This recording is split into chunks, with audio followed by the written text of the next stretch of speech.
Basketball fans, welcome back. So this past weekend, we had the Basketball Africa League Sahara Conference tipping off.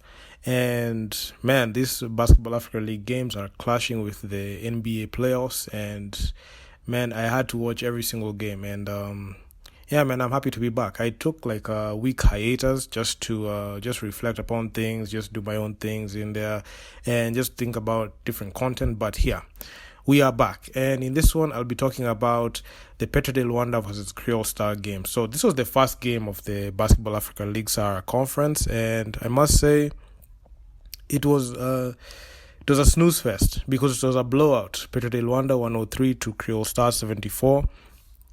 And the Petro de Luanda team looked different. So this season we didn't have the services of Carlos Moraes and Nicolas Faust, but the other guys came through and they did their thing.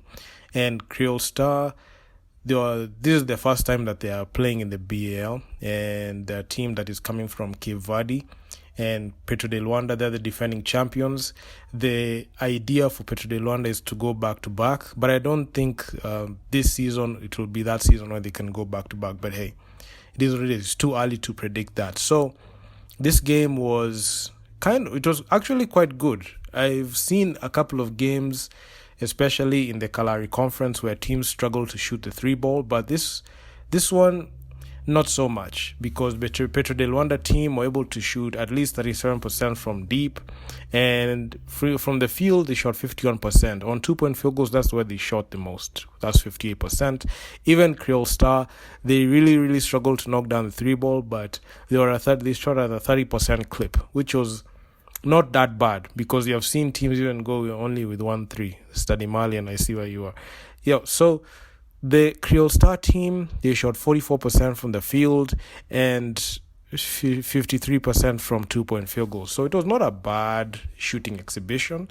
At least they were able to shoot above 45%. So this was something that, especially on 2-point field goals, so this was something that I really was keen on, because this shows how efficient these teams are. And Petro de Luanda, being the most decorated team that is in the Basketball Africa League, they have never missed any edition of the Basketball Africa League. This is one of those games that, it was just going through the motions. Yannick Moreira and Abubakar Gaku were the people who led the charge for the Petro de Luanda side. Abubakar Gaku, he had 19 points. Yannick Moreira, he had 16 and 8 boards. And Chile Dandao, he was just doing his thing there casually with 13 assists. So you can see the Angolan team, Petro de Luanda, some players who play for the national team play for the Petro de Luanda team. So you're seeing they're very good, especially when it comes to playing team basketball, and they are that team that is elite. Then you have Kriol Star.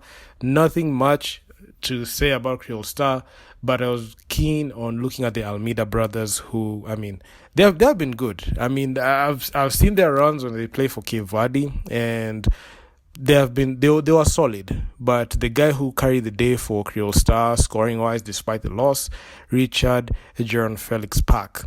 This guy, he had 17 points. Kenneth Michael, he had 7 total rebounds, and Cameron Robert, he had 7 assists. So this game was good. It was good for Petro de Luanda since they won. They are rebounded Kriol Star 41 boards. They had 30 assists and 15 steals. So there's a lot of steals. The Kriol Stars defense wasn't that good, and they are kind of exposed in this one. Although looking forward, as per recording this video, they're able to get an upset win against AS Ville de Dakar, which I'm going to look at in a future video. But this was a very good performance all around, and I was very excited. This is the first game of the Kalahari Conference. We already seen the Kalahari Conference. This is the first game of the Sahara Conference. We've seen the game that was in the Kalahari Conference, like about 2 weeks ago. So this was a very good matchup, and I was very excited. And even looking at the stats, you could see there was no weak spot when it came to the Petro de Luanda side. They were that good. They led in other statistics like second chance points, fast break points, points from turnovers. They really capitalized on that because they are that team that just knows how to capitalize on people's mistakes. So when you have mistakes, they'll just go ahead and do their thing on you. So this was a very good start. I know a lot of people are waiting on, especially Kenyans are waiting on the Nile Conference to see the Nairobi City Thunder, me included. I mean, I can't wait. I'm holding my breath for the Nile Conference. But the Kalahari Conference is going to be fun because we have seen, as per of this video, there's not going to be an unbeaten team in this conference, because in the Kalahari Conference we saw the only team that was not able to lose a single game. I mean, not able to, but they didn't lose a single game was Al Ittihad. They went 6-0. But in this one, every single team has taken an L. So it makes the game interesting because this one shows you like there's no like walk on team, because the other in the Kalahari Conference you saw Stade Malien went 0-6 and they were just down bad, and the top teams in the Kalahari Conference were the Rivers Hoopers and Al Ittihad. So will we be able to see competitive performances? Yes, I guarantee that, because we're seeing like teams push back, and when teams push back, this is what makes the competition awesome. And being the first game, I didn't have that high expectations. When I saw Petro de Luanda playing against Kriol Star, I just knew for a fact that they're going to win this game. I had no doubts, especially when it came to Petro de Luanda winning, because I saw it and I felt like they have what it takes. I mean, you can't say that the defending champs are going to, drop a game like that. I didn't see it. I know in the Kalahari Conference, when Petro de Luanda played there in the Kalahari Conference last season, we saw them lose to the Cape Town Tigers in embarrassing fashion. I can't even say they choked, but this one, they were dominant. Even despite, their roster looking different, they were still productive. And this was awesome. And I can't wait to see how things pan out. But shooting-wise, you could see teams had a very good start, especially when it came to like efficiency. I really worry when I see teams not able to like be consistent when it comes to shooting wise, especially good shot selections, because the game is very physical and it's different from what we are used to seeing, especially when it comes to the NBA playoffs and the NBA, EuroLeague. But I'm not comparing African basketball to EuroLeague, because EuroLeague is way better.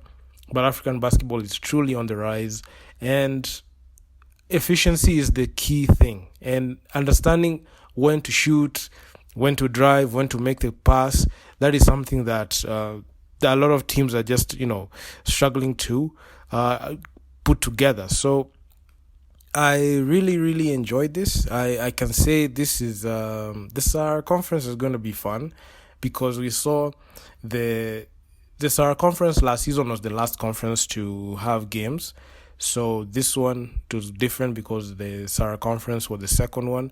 So a lot can change, especially when it comes to like this week, because we're going to be seeing a lot of games happening. So it is what it is. So do drop me your comments down in the comment section what you think about this. I must say this first games were awesome. And this is one in 4 videos I'm going to be making.